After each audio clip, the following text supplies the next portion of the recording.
So we are just going to do it as informally as we can, because I think we've had quite a lot of big sessions today and it's quite late.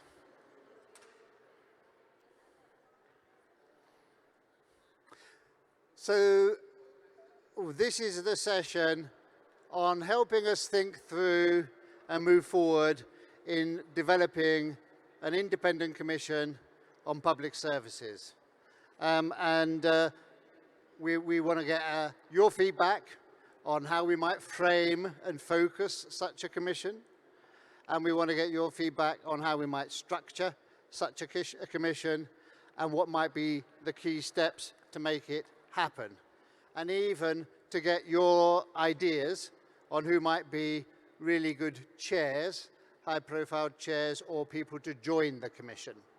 So it's really, as much as possible, a relaxed discussion. It's not going to be very formal because we're quite a small group. This is an idea that has come up over the last few months, I would say, it was inspired in part by the effectiveness of the Independent Commission on the Reform of International Corporate Taxation, which I think has had a very significant impact on framing how corporate taxation and progressive reforms to corporate taxation.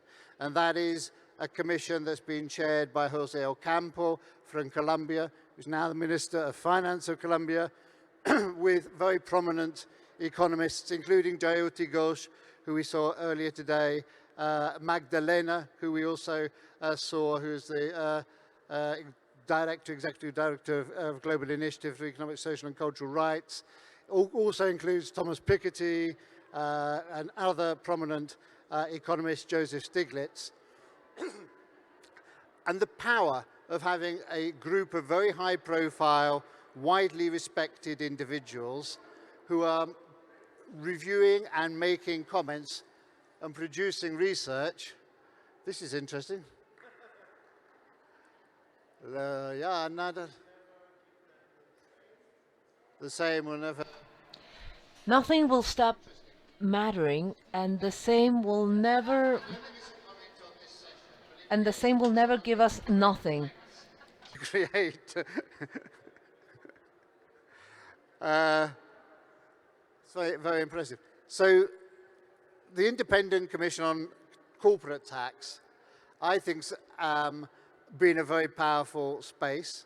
And what we want to do is to think through whether we can do something similar with an explicit agenda on public services and really trying to challenge the sort of myths and lies around private finance being fundamental to the achievement of development goals or human rights. If you look at the Sustainable Development Goals and the way that they were framed, it was very much an invitation to private finance to come in.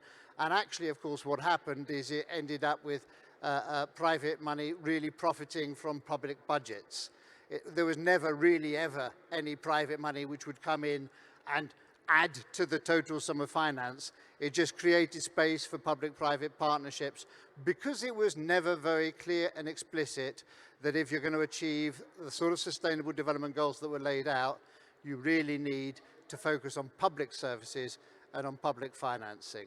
So the idea, the seed of the idea of this commission would be that we would try to push back against the narrative that the private sector has this pivotal role to play in financing and delivery of services, and to make much more explicit in the global agenda going forward that public financing and public delivery should be at the center of whatever development agenda is laid out post 2030.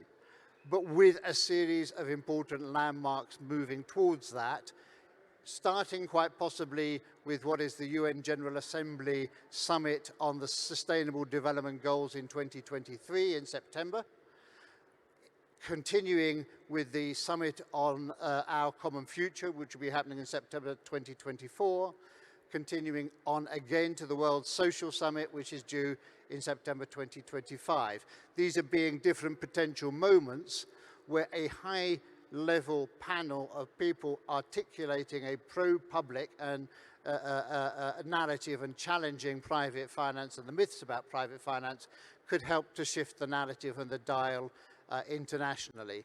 And then beyond that, feeding into whatever processes there are for reviewing the Sustainable Development Goals and then for articulating whatever global framework emerges in the post-2030 agenda. So there is a paper, and I'm hoping that some of you might have actually seen the paper. Has anyone had a chance to actually look at the paper that was circulated? Could you just raise your hands if you've actually seen it at all?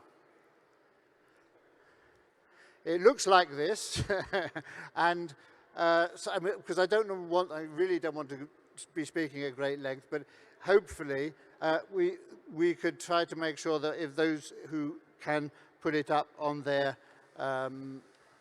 phones or their devices to actually look at it. It is linked to this session. I think we really want to be clear that one of the foundations for this conference and this gathering is the work that was done on a manifesto on public services, on Our Future is Public, the manifesto. It's lovely to have a manifesto, and that brings us together as movements and gives us a common reference point. But if we really want to advance the narrative, maybe one of the things that could emerge from this conference would be working together towards building such an independent commission. If you look at how this sort of commission has been structured, if you look at the independent, or ICRICT as it's known, the Independent Commission for Reform of Corporate Taxation, they have quite an elaborate structure with a steering committee, which is from a range of different agencies, a bit like the range of agencies that were behind the organising of this conference, and that you would want to have a structure which has some sort of steering committee, somebody. We've actually had quite a lot of discussions with people who have been involved in ICRICT about what worked and what doesn't work and how to set up a structure that does work. You do need a steering committee. You probably need one or two people in the secretariat to support the work of the commission, but the commissioners themselves have to be genuinely and fully independent. So selecting the right commissioners who have got the profile and the credibility on public services is absolutely crucial. And probably most crucial of all is getting a powerful chair who will then also be able to inspire and bring other prominent commissioners together. I don't know where we are with this piece here. I think it helps to have a wider reference group. So in a sense, this whole conference and all of us who are here could be part of helping to shape this and review the progress. So if we do manage to set something up, and if we did have another gathering like this in a couple of years from now, it would be one of the things which we could also collectively review, give a steer to the steering committee about how we might want to frame this going forward. But the big issue is finding a tight enough focus for the Commission to be effective so that it does genuinely, because if you're trying to take on the whole of the public service agenda, it's a massive challenge. So how do we create a sufficiently tight focus to make the work of the commissioners targeted and effective in advancing a dialogue on public services? And that's where we felt the Sustainable Development Goal and the processes associated with that at the United Nations are a useful reference point. In the case of ICRICT, they were very closely connected to the OECD BEPS process and then have been very closely associated with the call for a UN tax commission, a UN tax body. Having a reference point with an existing international process helps to give a focus and a framing. So being hooked into an external process helps. Being fully independent of that, having a clear political vantage point or position based on our manifesto and based on a core narrative around challenging the myths and lies around private finance and private delivery would be one of the ways in which we could focus this. There's a two-page version of how we might articulate a focus, and I don't think it's going to be helpful for me to read through all of that at this point. But one of the things we're sort of conscious of is that the work of the Commission could fit within a wider narrative of a decolonizing of development and sort of offering a critical analysis of coloniality and relations that undermine the sovereignty of countries to set their own economic and social policies in regard to public services, exposing how international institutions such as the IMF and the World Bank and the squeezing of public financing have contributed to an opening of the door to private finance and the role of the private sector. I think fundamentally the idea would be that the Commission would produce a series of reports and briefings drawing on research and evidence which would be out there already. They're not going to do necessarily in-depth research themselves, but pulling together the research and the evidence which is out there and which in many cases, if we get the right commissioners, they would have been connected to or part of in other spheres of their lives. And one of the things which we would want to be very clear about is that the way in which they represent and articulate the case for public services and public financing and public delivery should be something which resonates with all of the different public services that are represented here in this conference. So it would be about education and health and water and housing and care and transport and energy. You want to make sure that you're working on a narrative that makes sense across all of those public services, so it's not just one public service and not playing one public service off against others. I'm thinking that that might be enough for me to say in terms of an introduction. And what we thought, you know, if we had a larger group, what we were going to do now is just ask you to chat to the person next to you for a couple of minutes and then share any initial reactions, any initial questions or comments. But just to sort of loosen it up, if you want to have a chat with somebody sitting next to you for 3 minutes or 5 minutes, does this make sense? What more would you need to know about it? But particularly, we're going to try and do this in two separate segments. Firstly, talking about, does it make sense to set up such a commission and the focus? How would we tighten the focus of the commission? And then we'll have a separate moment when we might talk about the structure of the commission, how we support such a commission, and the steps that we would take to make that happen in practice. So the first little just sort of chat would be, does this make sense? Do you think it's a good thing to do? And how would we focus the commission in a sufficiently tight and coherent way for it to be a genuinely valuable thing for all of us working on different public services? So I'm going to shut up now. I suggest you chat for 3 to 5 minutes, just loosen up, have a chat, and then come back and we'll hear some different inputs. Sorry, everyone speaks English, no? There's no one who needs Spanish or French.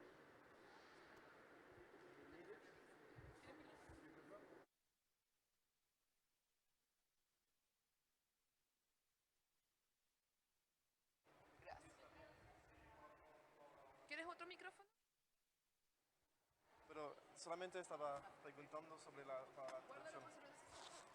Está bien.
So this was just a very quick warm-up, just to make sure that you've had a space to talk to someone. And we would just want to hear from anybody who wants to share. We're not asking for feedback from groups, but anybody who wants to contribute anything about, does this make sense? Is it a good idea?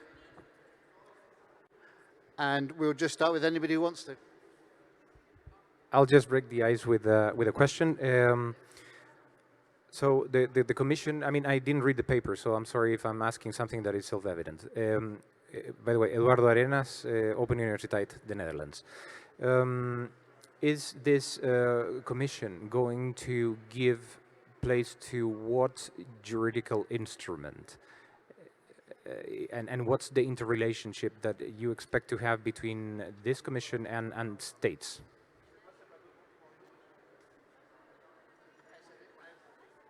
I'm not going to pretend that I've got all of the answers. I'd be quite interested in anybody else's answers to that question. I don't think we've gone into great detail, but the idea, so if you look at the ICRICT, it doesn't formally have a relationship with states. It's a sort of independent authoritative body which is respected by many states, but it's not organically connected to that. So the independence is, the intention is to create something genuinely independent. Does that make sense? It's supposed to be like a group of coordination for special rapporteur. The problem is the status. It's quite difficult that without any strong status, they could have a strong influence, impact. Because we experienced that with the special rapporteur, they very difficult. They can be heard and have the right feedback from the states when they highlight the violation of the human rights. So, not as important, but. So that is an interesting question. Let's just carry on round and we will come back round, but it's an interesting challenge. Yep. Yeah, okay, what we were discussing here is like how to avoid that this council kind of is not just a repetition of already existing things. Like, for example, yeah, UN Special Rapporteurs or the WHO did recently this economic council for the economics of health for all, which is also like formed by progressive economists, you know, Mazzucato, Jayati Ghosh, and like, but the feeling is this council, like the audience, what's the audience of this council? Why nobody's listening to it? At least that's my impression. We should learn from. Yeah, we also from need to this. learn that sort of experience. Thank you. Hi.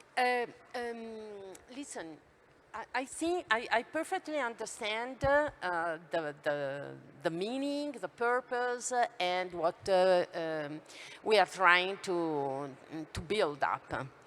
And no doubt there's the need to have an authority, not in terms of legal terms, but you know, that has a moral authority to address this issue.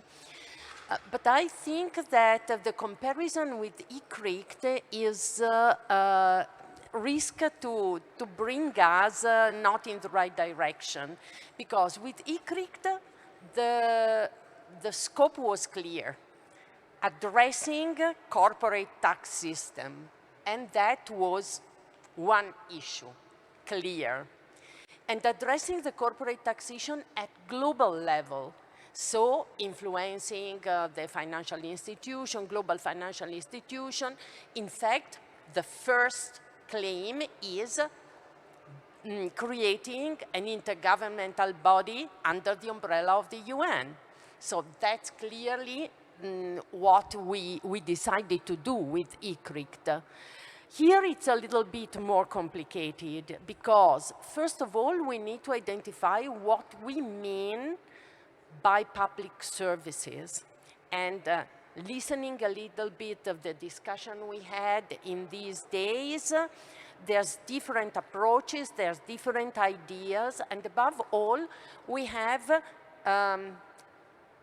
different level of interlocutors that we can address on this. So first, we need to decide what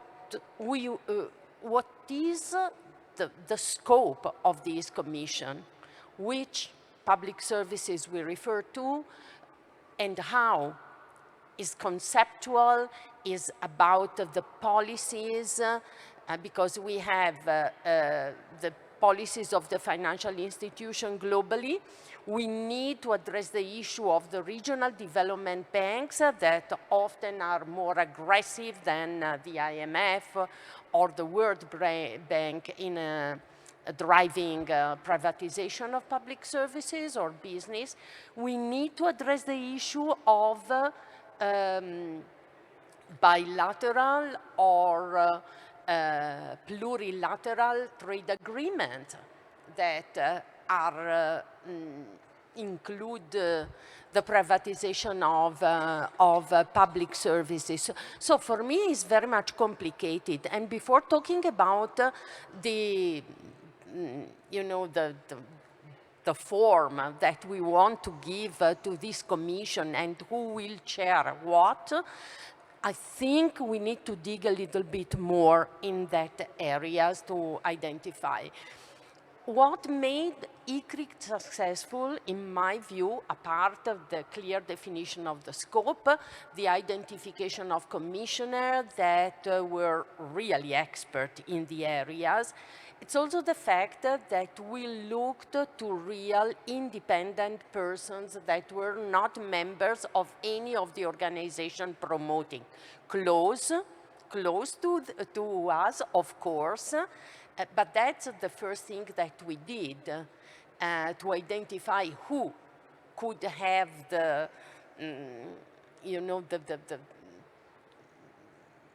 authority, the recognition also of being expert and being able to influence. And we have been able to do important steps forward with this decision. So maybe this second moment of discussion, but first I think that we need to dig a little bit more in what we want to achieve with this commission and what we want to tackle also. Similar points. For me, what is not clear is the audience and who this commission would try to influence.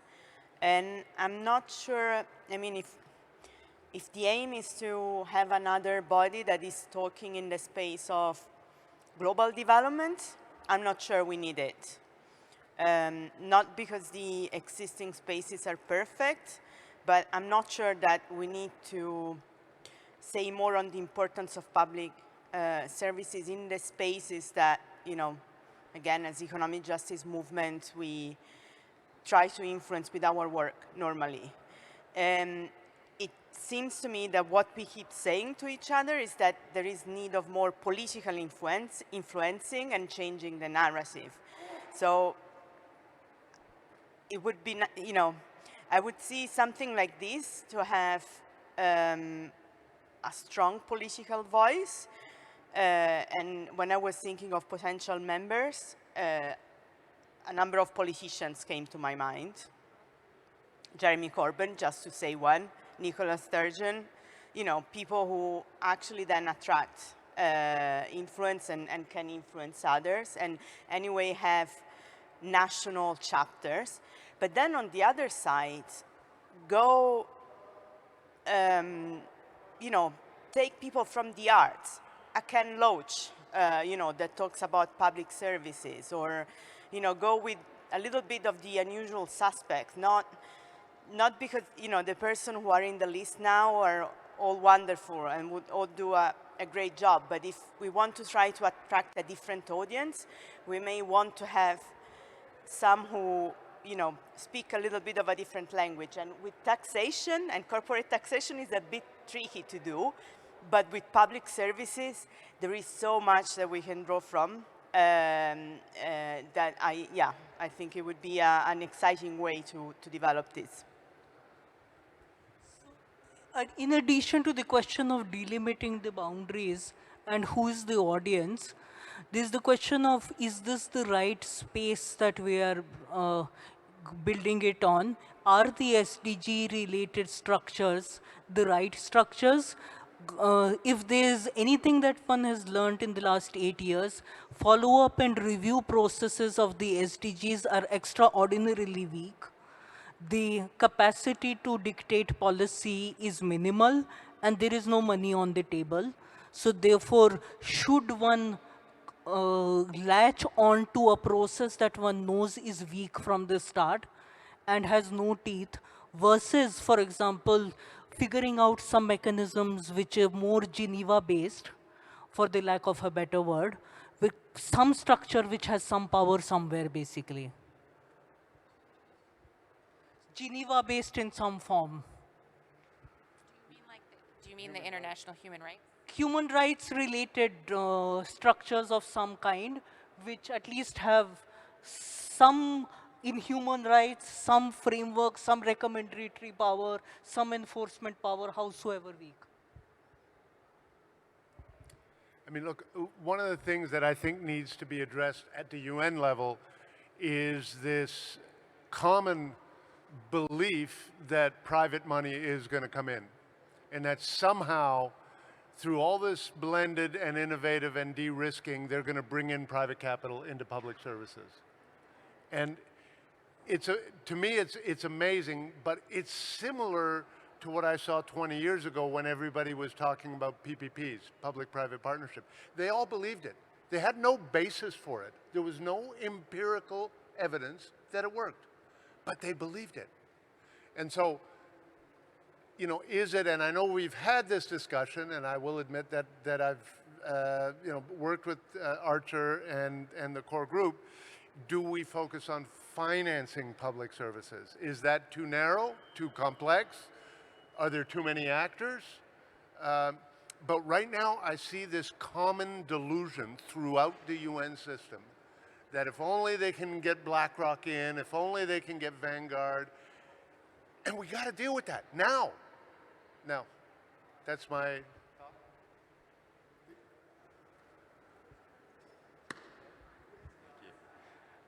Hi, James Bartholomew's from the International Transport Workers Federation. I'm going to take a slightly different line to some of the other contributions, and I'm going to say that if we're going to add value with this commission, despite my personal sympathies, precisely the people we don't need are the Jeremy Corbyns and the Ken Loaches. We need the insiders. We need the people who have credibility on the inside of the World Bank, the credible voices for the World Bank, for the IMF, for the regional development banks, and so on. But those who we can rely on, despite their independence, to come up with the sorts of answers and recommendations that we would like them to. And the Venn diagram of those two groups is potentially very small indeed, which might help us narrow down potential commissioners. The thing that springs to mind in this is, and we all know how this ended, but the approach that Yanis Varoufakis took during his brief tenure as Greece's finance minister. Obviously, lots of progressives arrayed in support of the government at that time, but what he did was attempt to mobilize precisely the people who you would expect to disagree with him in trying to pressure the European Commission, the German government, and so on, into a better deal for Greece. So he went to the US, he was talking to the mainstream economists, he was trying to leverage them to see sense. Obviously, it didn't work out in the way that anyone here hoped, but I think a strategy like that to influence the common sense, as David was saying, of the World Bank, of the IMF, is where we're going to add value with this, if at all. Sorry. I just wanted to ask a quick question, and forgive me if this is mentioned in the paper, but how, just reading kind of the structure, that's going to take funding and that's going to take financing, and kind of what ideas are there to how we finance this commission if we agree that this is the right way forward, and how we finance it and fund it in a way that the organizations that are funding it don't kind of determine what the outcome or what the scope or what the kind of analysis is of the commission. I think let's carry on round and then we'll say a few words to try to steer it back, but yeah. So I agree with most. My name is Rodrigo from the Global Initiative. Agree with most of the things that have been said. I think these questions are on the table, and we have like this intuition that this is something that can be powerful and useful, but it's a little bit our challenge here of refining that and really asking ourselves these difficult questions to see if after this process this really makes sense or not. So I think there's a lot of really important questions on the table, like who, where, how to finance it. I think maybe a good question to start with is what and why. And I think we have this general idea of a commission that can help us defend public services. But I'm not 100% sure of what I'm going to say. But I think we're in a moment where we have to go to the offensive, not the defensive.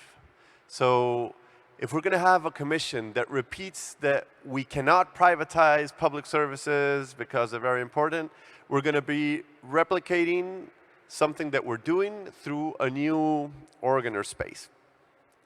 And at least what I feel that has been part of the conversation these last few days is, hey, things are happening that we didn't expect to happen. Like Jayati was talking about the UN Tax Convention. The OECD deal last year was maybe impossible if Biden hadn't pushed it.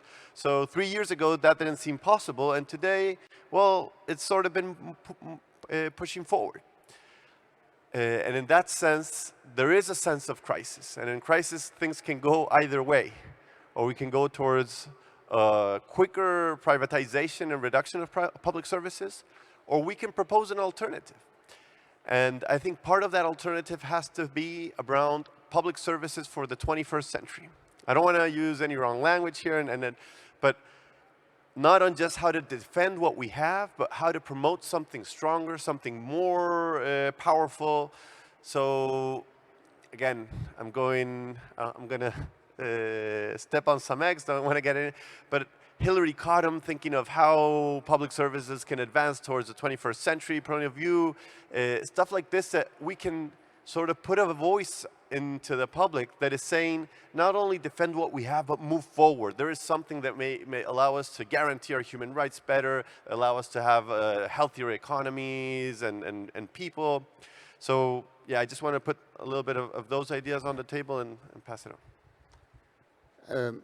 So look, I want to be very clear, we have not locked down anything, and it genuinely is an open discussion at the moment. I think there's some really interesting thoughts that are coming up here. I think the idea of connecting with the Geneva human rights spaces rather than an SDG process, which is so weak, linking with political. I think political leadership is absolutely fundamental. This is, in one way or another, trying to shift the dial with politicians and with governments. I think that needs to be a central objective. The question is, do you hook yourself to a particular process to get there? We have been talking about, getting someone like Michelle Bachelet to be a chair because she would come with a political weight and a human rights background, and actually that could be quite an interesting, way of whoever is the chair could contribute to helping to frame. But there are imperfections with almost every proposition for who we might approach. And who you approach will help, will influence how you shape it. One of the things which I think has come up more interestingly, and actually in the discussions I've had here, is whether or not this idea of focusing on public services for the 21st century, actually making an explicit link with the climate space, and whether or not what we're really about is a revisioning of public services in the light of the climate crisis, and how you build more resilient states for the 21st century, knowing that we're facing a time of climate crisis, and how you both vision them and finance them in the face of the climate crisis. That gives it another impetus, I think. And it is genuinely the case that there is work to be done to be creative in thinking about and how to articulate the case for public services in that climate space. Because my impression is that in most of the COP negotiations, you don't have a very explicit narrative around what happens with all this climate finance that is being talked about. In fact, it seems to me that a very large amount of it is going to end up, if you're not careful, in the space of loans, not grants, and in the space of ending up probably in private hands and not public goods. So that might be an interesting space to pioneer. But all of this is open, and I think the more that we can bounce around ideas, the more we might actually get to something where we find some strong common ground. So let's just carry on the discussion at this point, I think. So I wanted to make a contribution, and I'm sorry if it will be a little bit technical. I am a lawyer. I work on public international law. And one of the things I wanted to say is that for lawyers and in the international legal language, what counts a lot is whether or not something becomes customary international law. And so I spent time looking at, what the status of public services is under customary international law. And you get to find that pretty much on the basis of what international courts say, and also of what states, the state practice is, what states do. And the main instrument at the international level, and we've discussed this at length at the Health Commission,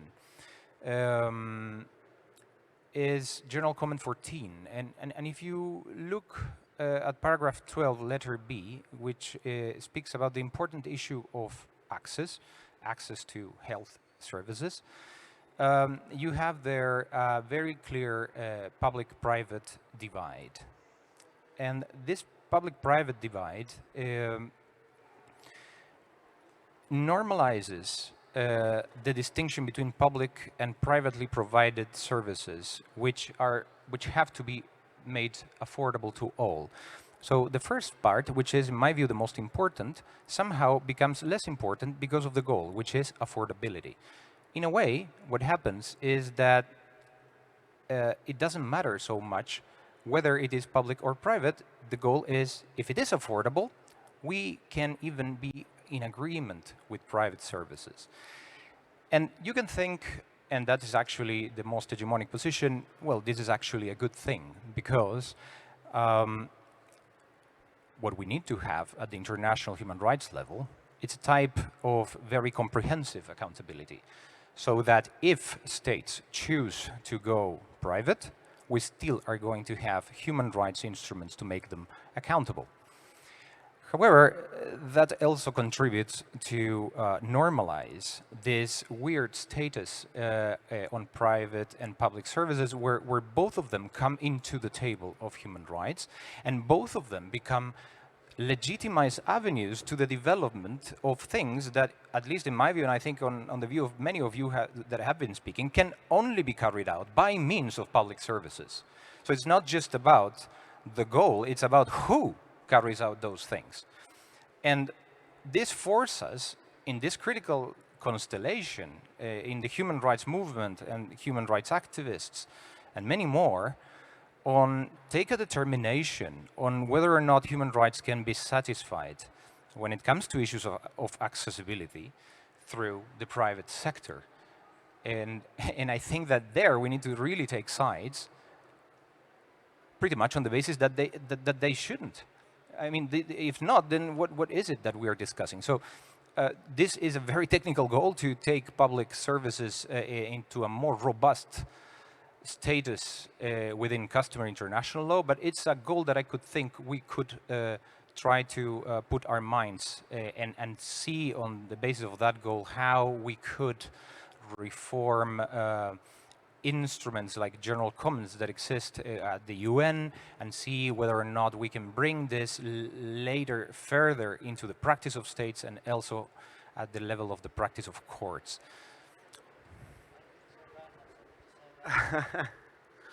So I would admit some guilt to have perhaps a year ago have suggested in a call the idea to have a public services commission. So I want to share the burden with David, and I think others have come on board since in having started the thinking. But I agree, I think we go very carefully, because maybe it's a bad idea, or maybe it needs time to think the right angle. So I think these are all very good comments, and let's try to make progress, and we don't have to conclude anything right now. I think I will start one very good question that Chiara asked, and I think that's what we should start from, is what's the objective? So what's our theory of change? What's the problem? And how do you think this can help with our problem? And I think the way you articulate, Cara, I really agree. What we feel is that we want more political power for public services. So there's no strong, visible political body that does marketing for public services. But the private sector, they buy advertisement, they do all sorts of push everywhere in visible ways. I mean, in the US, you see advertisement for private healthcare anywhere, but there's no advertisement for public healthcare if you want. So I think that we feel the need to have a body that would push, advertise, make normalize the idea that public services are good. And I think this is where the parallel with ICRIT is. More like, I think in tax has been quite successful in normalizing the idea that more tax could be good. Not everyone agrees, but it's a normal conversation now. Public services, we try, all of us tried, some on a large scale, like PSI, some on a much smaller scale, but it's difficult. So maybe do we agree on that? Do we agree on the problem that it'd be useful to have a body that is more visible than any of us alone and together to make more visible our demand for public services? And if we are, that might have impacts on the other questions. No, the bigger question everyone is raising at the end of the day, there's two questions I think everyone is raising. One is what's the composition, and I think that I like some of the ideas that emerge with having more people like Bachelet who will help bring on board the kind of people we have a harder time talking to, or other people who sort of will try to keep with us, so we need to make sure we are progressive enough people, but we'll manage to speak and influence and normalize the discussion in places where it's hard for us. And then there's a question of focus. I guess is what you were alluding to. What can we focus on that would be meaningful?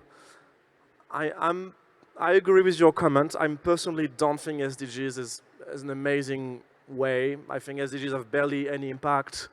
We're going to spend a huge amount of resources and we don't know whether we have any impact. I mean, in the previous SDGs, everyone fought, and at the end we got PPPs in there. I'm like, what are we going to get in the next one? Is it worth fighting anywhere? The whole thing is closed down and controlled by people we don't have out there. It might be useful, though, to use PPPs process more of the process, not so much for the SDG itself, but to give us like political momentum. Another suggestion I've been trying to push could be to create our own process. I mean, increasingly, international institutions are becoming weaker, more questioned. We keep on saying institutions are politically captured, and yet we keep on going there. I'm thinking we should still keep on going there to try to avoid a capture, maybe revert it one day. But I'm thinking, why don't we create our own structure, our own space, that we make it becoming big enough that it becomes unavoidable, almost like an alternative UN, if you want. So my thinking is, why don't we could imagine, for instance, the Commission very concretely to come up with, let's say, a pledge. We wanted to have a pledge at the end of this conference. We realized it was way too complicated. But we could imagine having a commission that says, okay, we're going to come up with like 10 requirements, and we're going to go around and ask governments and local authorities and ministers and mayors to commit to that, or something like this. I mean, maybe we need to focus it a lot more. But something we do our own process. We don't necessarily have to tag along the UN stuff that we don't control. It's going to end up in like something super vague anyway. But we create our own things and we create our own dynamic. That's just one idea, but my point of being behind is more like we can be creative. Like, let's not get too... if we think we need a political advertisement body, if that's the starting point, maybe we discuss it. If we think we need that, then let's think about creating a body, and let's create, if we need, the focus, the institution that we need to have. Indeed, we need focus. We can't go all over the place in the way that we like, or that we find an existing process out there, maybe human rights-based institution in Geneva, but I'm worried this is too narrow and not powerful enough. I think creating our own process, you know, if we get the 400 people here, the 200 organizations that are behind this conference, supporting a commission and moving together and like saying, okay, we're gonna push very hard and be behind a commission that comes up with like something that we all push for, are we really less powerful than spending our time in SDGs? I don't know. So I'm posing more questions. I just also wanted to put another thought out there that, you know, why are we kind of thinking about this as having one international commission? You know, I think Rosa said earlier that maybe there's stuff going on regionally that might have more impact, and maybe supporting initiatives that are happening regionally, because obviously public services is a great example of huge variations in the regions, and having another international body, is it just an extra layer of bureaucracy that maybe resources might be better spent supporting, you know, organic initiatives that are happening, and maybe creating this commission might just lead to the same people saying the same things. I think we as a movement need to be quite careful that we're not just talking to each other, about each other. Sobre nosotros, sino que Instead, think of ways that we can kind of, you know, push the boundaries of who we engage with, and how we engage with them. ¿Cómo nos comunicamos?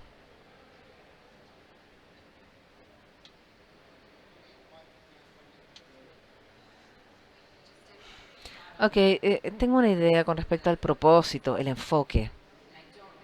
Y la verdad es que no tengo una respuesta necesariamente. Simplemente estoy preocupada si es que tenemos un enfoque financiero solamente. Si tenemos un enfoque financiero, porque han habido varias comisiones financieras. And I just, something that you said, Sylvain, kind of sparked for me this, I think one thing that is missing that I think maybe we're grasping at here, that we're like trying to solve with this commission, and maybe a commission isn't the right answer, but just, I think it is that narrative about the public not being viewed as the powerful force that we see that it can be, and that there is maybe this narrative change goal that we might be trying to solve, that we feel like we're not getting the traction that we want to get in communicating this powerful message. It's not just about money, it's about money is essential. We need money is non-negotiable, but we need it for public provision, and I worry, so I don't know if a commission is the right way to solve that problem. And there are many other problems, and financing is a massive one. So I'm not saying it shouldn't be about financing. It's just maybe that it feels like we are just struggling to get our message across. And I don't know if that's maybe the right focus. I mean, I don't want to take too much time, but I think that we should answer a question before deciding what we want to focus on. And this question for me is, what is favoring the environment for privatization of public services, which we perfectly know, but there's different factors, but there's a factor that is fundamental in my view. And this is the ideology of the public debt. And then everything comes after that, no? The fact that you need to reduce the debt, the fact that you need to balance the public budget, the fact that you need more investment. Focusing on financing of public services, I am afraid that will bring us nowhere, because we will have immediately the opposition of all the people who say, yes, but you know, there's no money, we cannot pay for this, we cannot pay for that, and we're done there. So maybe thinking to the structural reasons that are feeding the privatization ideology is something that we need to think about. And for me, this is one of the main points.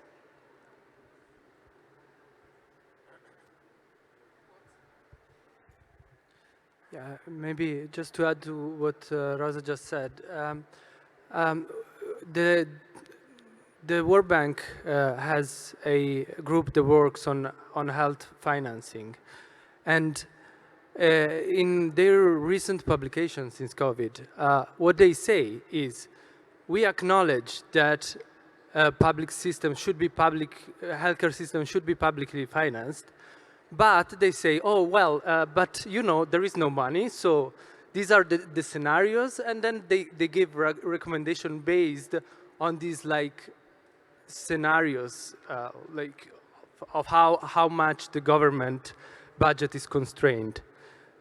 So yeah, definitely, I think is not that, like, what makes them prove their point is more the fact that there is no money than that public financing doesn't work.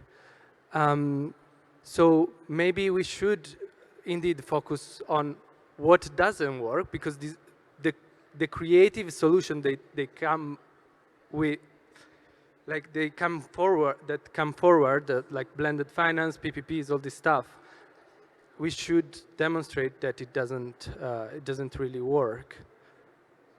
Yeah.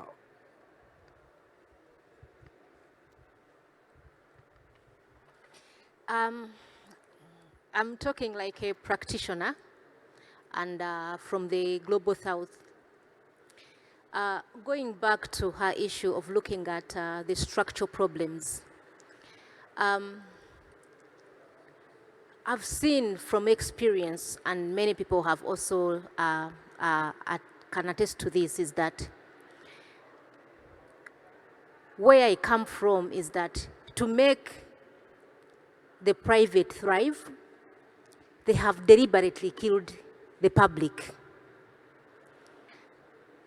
And why have they killed the public is because the policymakers, the politicians, they own the private. Besides owning the private, there is the exit completely, their exit. So there is exit of voice and everything.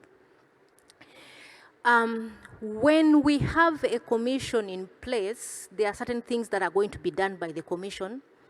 And probably we expect that when this trickles down, we expect the policymakers, the politicians to implement, for instance, the decisions or recommendations that are coming from the commission. But is it possible that they are going to be able to implement against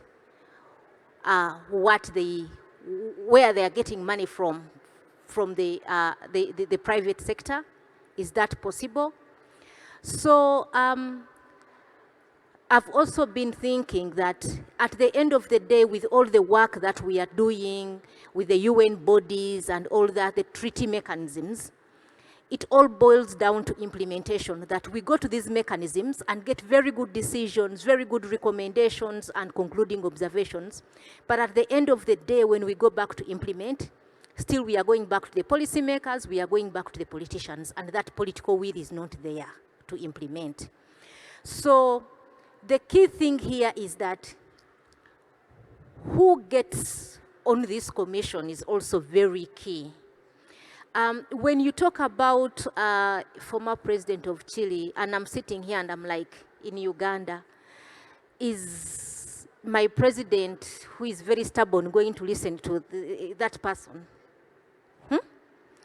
So I liked the idea of having, like, you know, this regional approach, but still, even with having the regional approaches, I'm thinking that the backlash would be like, why don't you use existing mechanisms and make ways of making the existing mechanisms stronger? Because what I'm seeing also increasingly, for instance, when you look at a body like the African Commission on Human and People's Rights, states have captured it. Egypt has captured the African Commission, and they are bringing a lot of money in funding. And you see that the civil society is losing grip, that they don't even have the space, because Egypt has come with a lot of money. And because civil society was talking about human rights record in Egypt and all that, for them to make good is to bring in money into the commission, because the commission is struggling with funding. So how do we balance all this and make sure, first of all, like legitimacy? Are the political actors going to buy into this? When a recommendation comes from the commission, is it going to be implemented?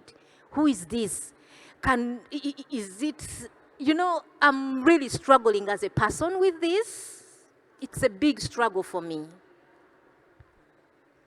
I must say, one of the things I'm just more and more drawn to is that in the end, this is about sort of trying to mobilize political weight, and a political weight that we don't have as individual organizations or even as a collection of movements. And I think it is politicians, and it is targeting politicians that is where we need to get to. And yes, one president from another continent may not do it, but if you had a handful of ex-presidents from different countries, from different continents, and prominent political leaders who could bring new weight and whose collective word would attract immediate attention in the way that ICRIC genuinely does. I mean, to be clear, ICRIC has a massive media presence because of the political weight of the people involved in it. And I think we need something like that. Now, I think on public services, it's not quite so straightforward as sort of the prominent economists that surround ICRIC, but I think it is still driven by people who actually do have a genuine political sense of the world, and either politicians or a very deep political sense. So let's be very clear, this has got to be about building political momentum, shifting political attitudes. I think the target audience is in fact heads of state and ministers of finance, and they are hopefully going to be, the aim would be to try to influence them based on incredibly compelling evidence and arguments put together by a compelling group of people. Now, I'm less and less attracted to the idea of tying it to the SDG process. I thought that was quite an interesting idea, and I think it is sort of dead in the water because the SDGs are so weak and unenforceable, so I definitely take that critique. I think doesn't mean that there's not some possibility of using that space and influencing that space as part of the intentionality, but to try to tie it too much to the SDGs would be problematic. And so maybe, I think you could have an independent commission with a political weight that sought to contribute to a range of different processes around the essence of the defense of public services and explicitly public. It's about shifting the narrative to be explicit about the public, because let's face it, the vast majority of the development discourse, and most places, people they'll talk about health and education, but they won't talk about public health and public education and the absolute necessity of the public. Why we need to talk about the public, I think, is still something which, a powerful group of political leaders. I actually quite like a whole collection of the names that have been suggested, and we need just more and more names with the political weight that if they were working together, potentially quite unlikely people to find together in the same room and in the same initiative, that really could be quite transformative. So I'm veering towards going for much more high-profile political leadership and a group of people who would commit to working together across continents with credibility in each continent and with champions. And the starting point has to be a core alignment with the Public Services Manifesto that we've worked on collectively, which guided and underpins this conference. I think that's your start. You wouldn't want to have anybody involved who didn't have a clear and explicit commitment to that as a sort of founding statement.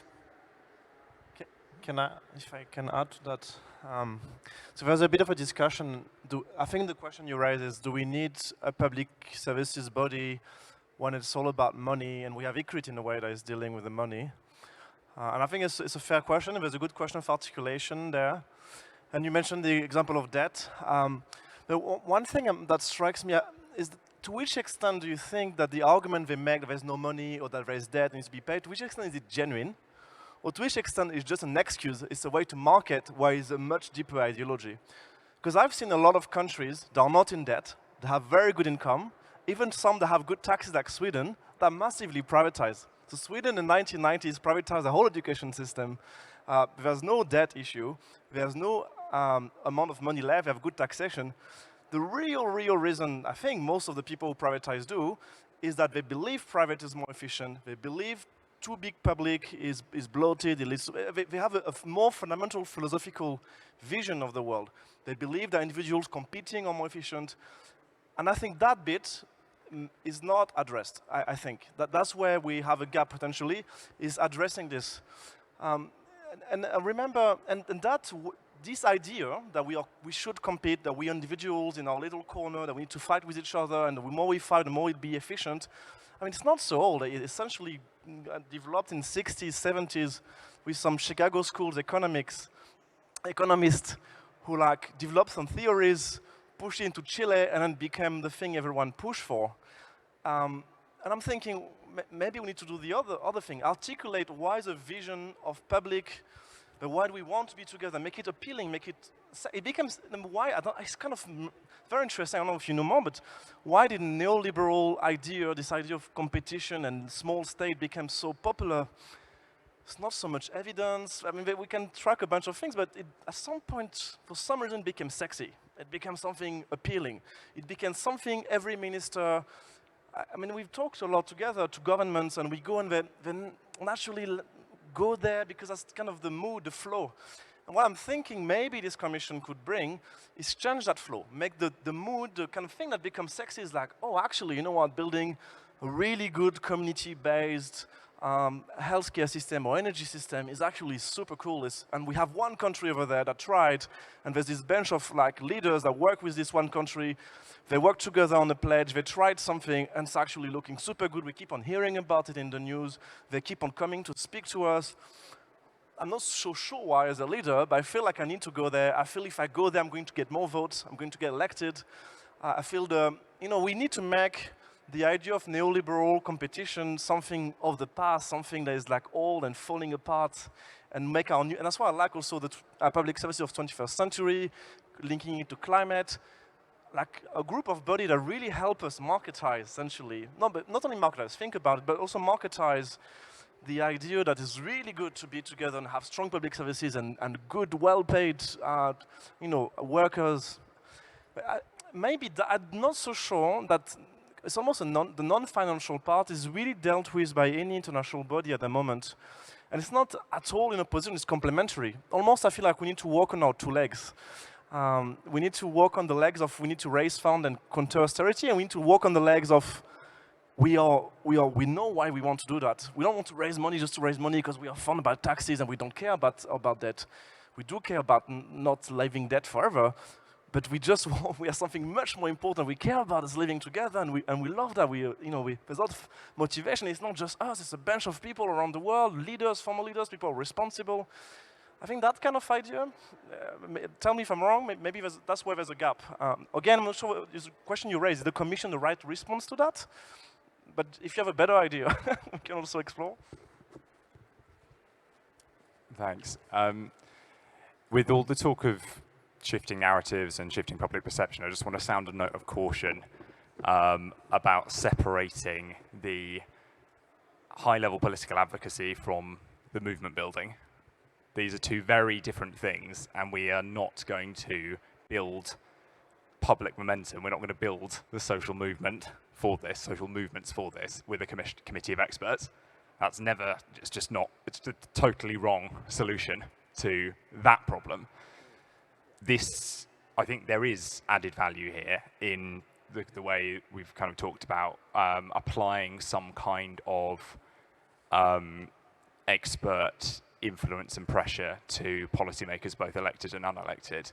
That is a very different response, and I think a complementary response to what we're all doing in our day-to-day lives, which is when we go back home from here, working with grassroots organizations, working with trade unions and so on, to shift the kind of ingrained social perspectives on precisely these sorts of questions.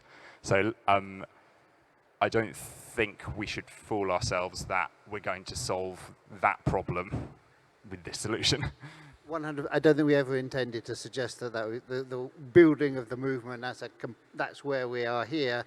I think this might be something which acts as a useful beacon, but it's not itself going to do anything to strengthen the movement. That's a different set of challenges which we are working on. We all need to collectively work on. But yeah, absolutely. Let's be clear that that's a separate challenge. I do think there can be some quite interesting interaction between having a compelling political sort of leadership out there, which is championing public services in a way that I don't think has been happening. I can't think of such a body being out there. There's nothing which I can think of that sort of seeks to do this at the moment, and I think it could be very exciting. I think quite a lot of former political leaders, former presidents and heads of state and ministers of finance might find this a really compelling idea to get behind. And if you get the right people, I do think it's about getting the right people, that will help. But I want to come back to where we started with ICRIC having a very, very clear, tight focus. And I still think we need to be clear and sharper about the focus. I don't think we have to resolve everything. I think it's a good idea to then engage some of the political leaders who we think might be effective champions and have that more detailed dialogue with that group of people and see if between them and in a dialogue with a steering committee we can come up with something which is sufficiently compelling and focused. But I still think that there's work to be done to get the tide to focus, and I do think there's a bit of a divergent thinking here about where that focus might be. Challenging private financing and the myths and lies around private financing, I think, is really compelling. What we perhaps don't want to get too much over, if you get too much into, well, the solution is this, then ICRIC is doing a lot of work on corporate tax, which is obviously such an important ingredient. So we don't want to duplicate, we don't want to sort of repeat what some people are already doing on that agenda.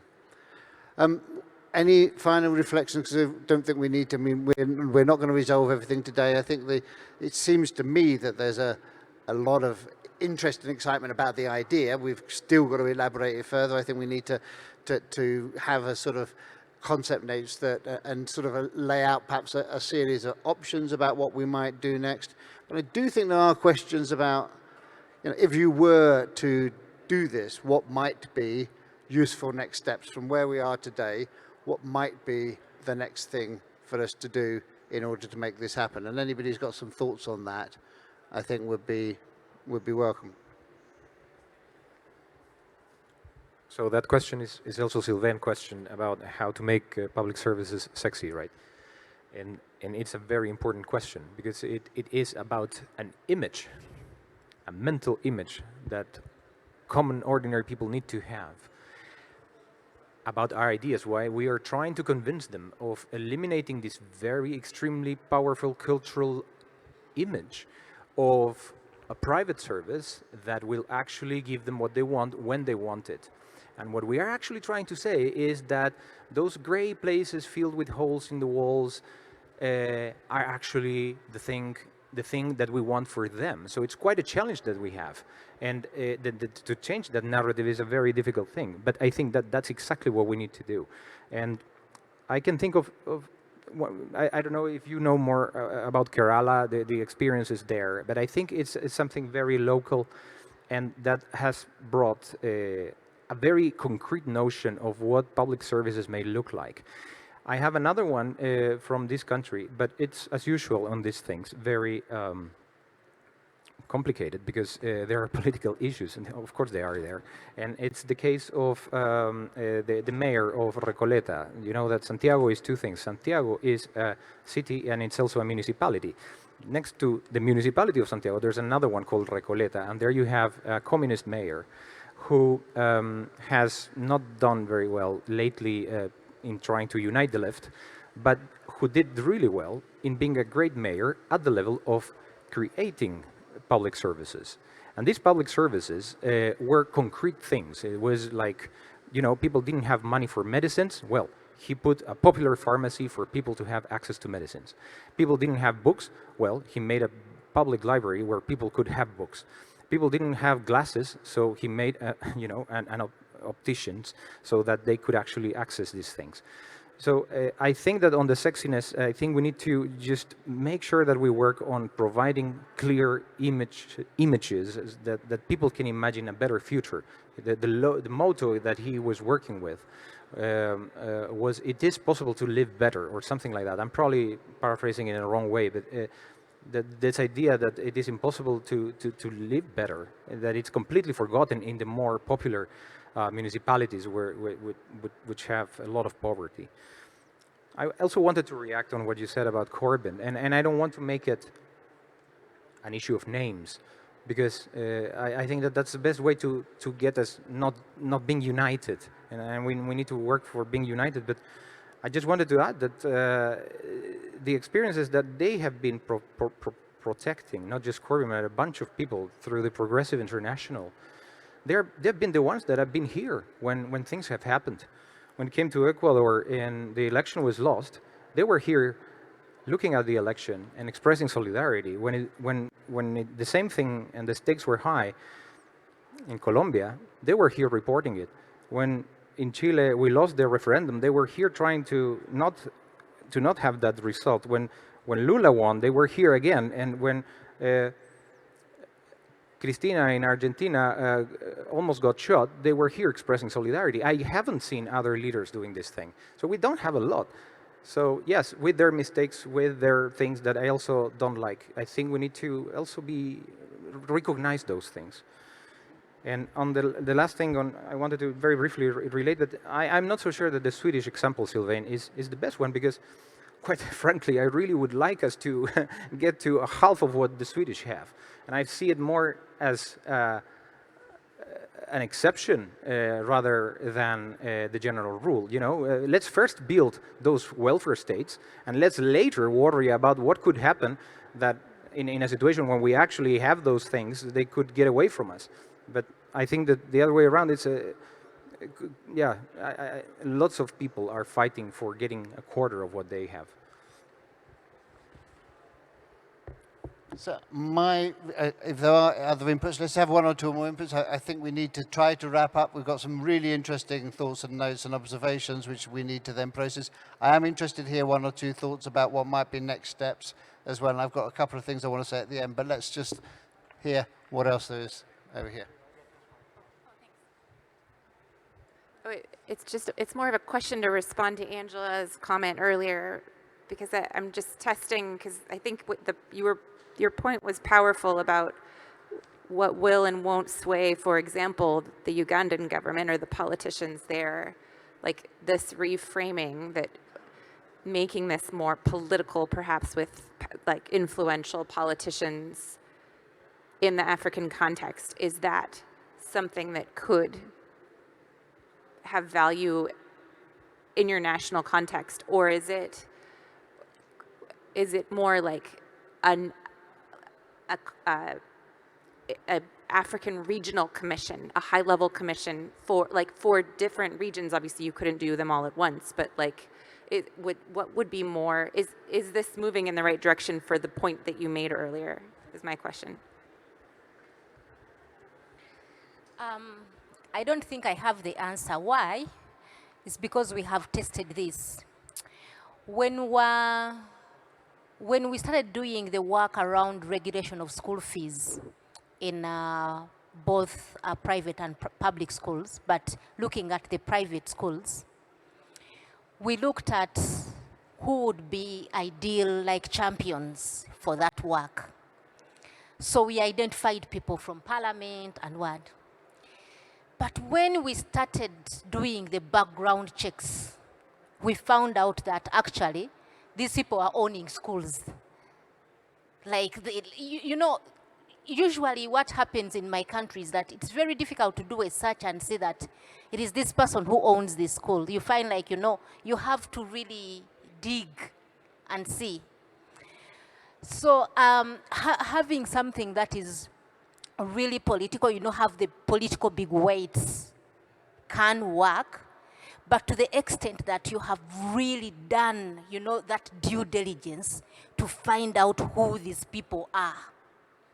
I think that due diligence is needed to find out the legitimacy of these people. Who are they? And what do they really stand for, apart from being in the public and saying this, and you call them, because politicians will always be politicians. They will say, what do these people want to hear? And they can, align to that. But I think, yes, being too political, of course, works in terms of getting political mileage, but going that extra mile to research and understand who these people are. Otherwise, you might get someone in the room, on the team, who is just there to, as a spy, to undo what you're doing, and is working actually with the private sector and using that to work with the private sector, to earn from the private sector. So lastly, in terms of, I think it's time to get a bit to the next steps. I think we've, by and large, had a reasonably positive response, but everyone seems to have visualized a different elephant in the room. We've had everything from let's do our own independent commission, to let's not have a global one, let's have it regionally, to let's have politician, to whatever else we do, let's not have politicians.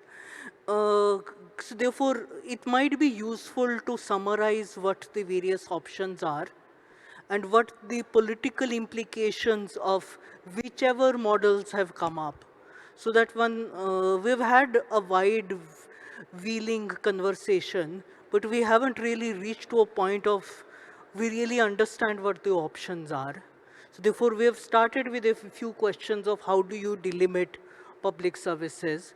We have asked ourselves which spaces can one latch on to, what could be the format of the commission.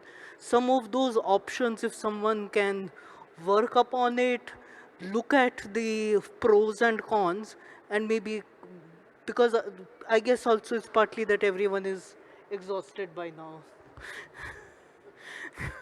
Oh, no, my point was mainly to Angela's.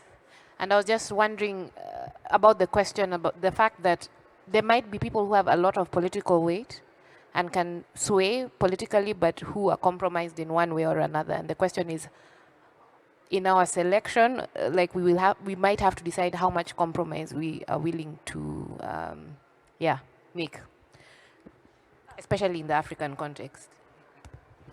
Okay, so I think we probably should wrap up because I think we've all had a very long day. I think there's a level of exhaustion. I think laying out a sort of suggestions for way forward. One or two very quick final comments. Yeah, this meeting brought a big number of people to Chile. Our future is public, and I know there were other meetings that were happening at the same time.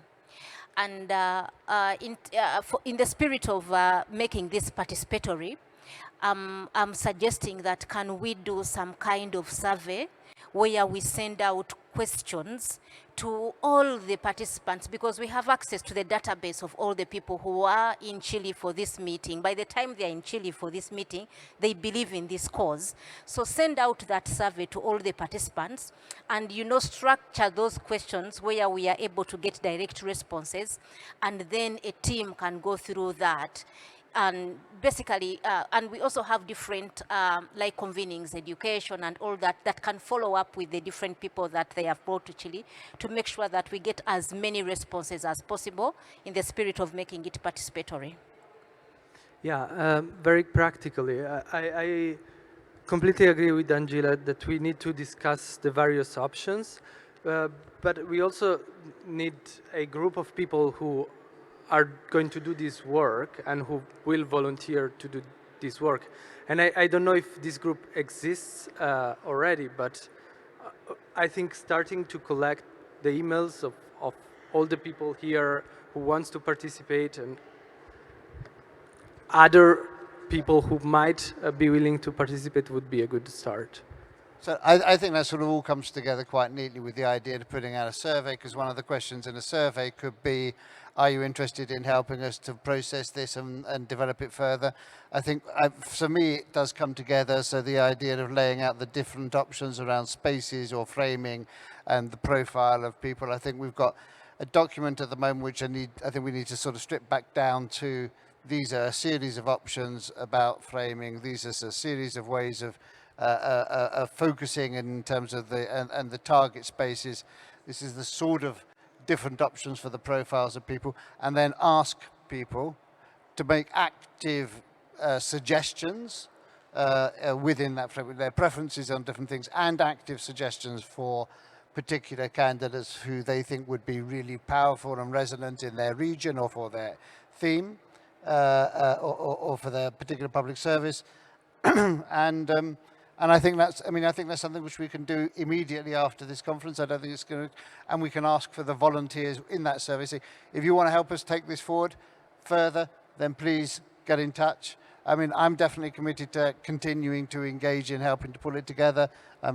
We'll see who else is going to be willing. I'm not going to volunteer anybody else, but definitely there's the steering committee or the core organizing committee of the conference that prepared this overall conference, I think, is interested in taking this idea forward, and I think it will be one of the ideas that we should probably put into the Santiago Declaration that we will be working towards consulting with everyone in order to refine and define a way of making a successful independent commission on public services that could complement the work of the movement. It's not a substitute for, but a complement to the work that we're going to do together. And we can keep that as a fairly high-level statement in the declaration. And we work on a survey that I think probably needs to go out pretty soon, whether we send it out before the end of the year or early in the new year, to help shape this a little bit further. But I found this really interesting, really useful. I mean, it's the first time I've actually been able to engage in a face-to-face conversation about this, and we've been sort of thinking through this for quite a long time, sort of with comments in documents or like a few minutes snatched here and there on a Zoom call. It's really important that we do get together and start building something together, and a face-to-face conversation is just no substitute for laying out the issues more clearly. So thank you very much for being here, and I think we all deserve a bit of a break now after a very long day. I know that there are events later this evening. I think there's a launch of the History Repeated, or the second, whatever it's, I can't actually remember what it's called, which Eurodad are doing at 7 o'clock. There may be other things going on as well, but we probably deserve a break before we go to any of that. So thank you very much, and brilliant.